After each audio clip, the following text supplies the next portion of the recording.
નમસ્કાર વિદ્યાર્થી મિત્રો, B semester 6 subject IoT internet of things એમાં વિદ્યાર્થી મિત્રો પ્રોટોકોલ્સના ટાઈપ્સ પૂછાય છે. Types of protocol. તો ટાઈપ્સ ઓફ પ્રોટોકોલ છે એ ખૂબ અગત્યનો ક્વેશ્ચન છે. પરીક્ષા માટે મોસ્ટ આઈએમપી આપણે કહી શકીએ. તો સૌથી પહેલા આપણે એનું ઇન્ટ્રોડક્શન સમજીશું. તો ઇન્ટ્રોડક્શન જે છે એ ઇન્ટ્રોડક્શન આ રીતે છે. આપણે ઇન્ટ્રોડક્શન જોઈએ પછી એમાં જે જરૂરી બાબતો હશે એ આપણે સમજતા જઈશું. તો ખાસ કરી અને ઇન્ટ્રોડક્શનને આપણે સમજવાનો પ્રયત્ન કરીએ. તો ઇન્ટ્રોડક્શનની અંદર શું છે? તો introduction to IoT protocols. IoT પ્રોટોકોલ્સનું ઇન્ટ્રોડક્શન શું છે? તો કે internet of things is a technology in which devices like sensors, smart machines and mobile devices connect to the internet and exchange data with each other. હવે જુઓ અહીંયા શું છે? તો કે ભાઈ આ એક એવા પ્રકારની ટેકનોલોજી છે કે જેમાં ડિવાઇસીસ છે ને એ જુદા જુદા ઉપકરણો, ડિવાઇસીસ, ગેજેટ્સ, તો એમાં sensor, smart machines and mobile devices connect to the internet સાથે કનેક્ટ કરવામાં આવે છે એન્ડ એક્સચેન્જ ડેટા, અને ડેટાને એક્સચેન્જ કરવા માટે વપરાય છે વિથ ઈચ અધર, એકબીજા સાથે ડેટા એક્સચેન્જ કરવા માટે વપરાય છે.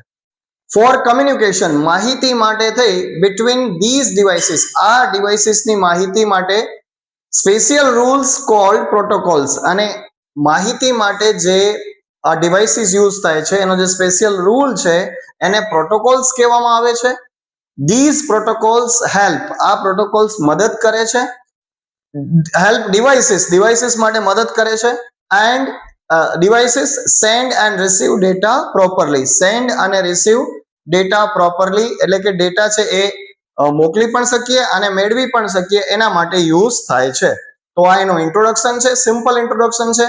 હવે આપણે એના ટાઈપ્સ સમજીએ.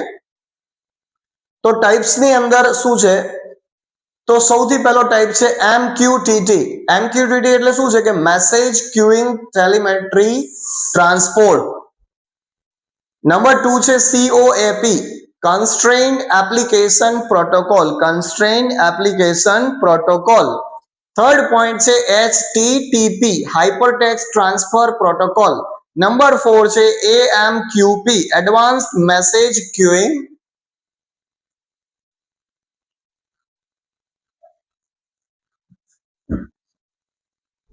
પ્રોટોકોલ. તો એ જે એનું નામ છે. નંબર 5 છે XMPP. XMPP એટલે શું છે? કે એક્સટેન્સિબલ મેસેજિંગ એન્ડ પ્રેઝન્સ પ્રોટોકોલ. એક્સટેન્સિબલ, આપણે એને એક્સટેન્ડ કરી શકીએ એવી મેસેજિંગ સિસ્ટમ છે પ્રોટોકોલની. 6 નંબર પર બ્લૂટૂથ, તમે બધા પરિચિત છો, right? ZigBee. Number 7, number 8 wifi. Bluetooth અને વાઈફાઈ થી બધા પરિચિત છે, બરાબર? બાકી બધું થોડું નવું છે. નંબર 9 છે NFC, નિયર ફિલ્ડ કમ્યુનિકેશન, આપણી આસપાસની અંદર કમ્યુનિકેશન થઈ શકે. હવે એક્સપ્લેન એની વન પ્રોટોકોલ, આમાંથી કોઈ પણ એક પ્રોટોકોલને એક્સપ્લેન કરવાનું તમને કે એના ટાઈપ્સ પૂછ્યા છે. અને એટલે આ જે ક્વેશ્ચન છે એ શોર્ટ ક્વેશ્ચન અને લોંગ ક્વેશ્ચન બંનેમાં આવી શકે.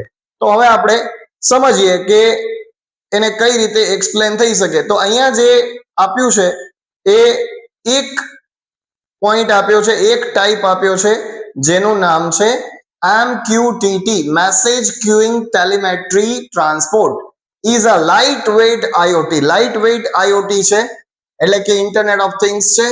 કમ્યુનિકેશન પ્રોટોકોલ, આ એક એવો કમ્યુનિકેશન પ્રોટોકોલ છે જે લાઇટ વેઇટ છે. Used for sending small amounts of data, નાનો ડેટા છે જે ઓછી માત્રાનો ડેટા છે એને સેન્ડ કરવા માટે યુઝ થાય છે બિટવીન ડિવાઇસીસ વચ્ચે. It works on a public subscribe model. Public subscribe model પર કામ કરે છે. વેર વન ડિવાઇસ સેન્ડ્સ ડેટા, કે જ્યાં એક ડિવાઇસ છે ડેટા સેન્ડ કરે છે એને પબ્લિશર કહેવાય. એન્ડ અનધર ડિવાઇસ રિસીવ્સ ડેટા, બીજો ડિવાઇસ છે એ ડેટા રિસીવ કરે છે એને સબસ્ક્રાઇબર કહેવાય. થ્રુ અ બ્રોકર, એટલે કે સર્વર દ્વારા એ માહિતીની આપ-લે થાય છે. તો વિદ્યાર્થી મિત્રો, આ શોર્ટ ક્વેશ્ચન છે.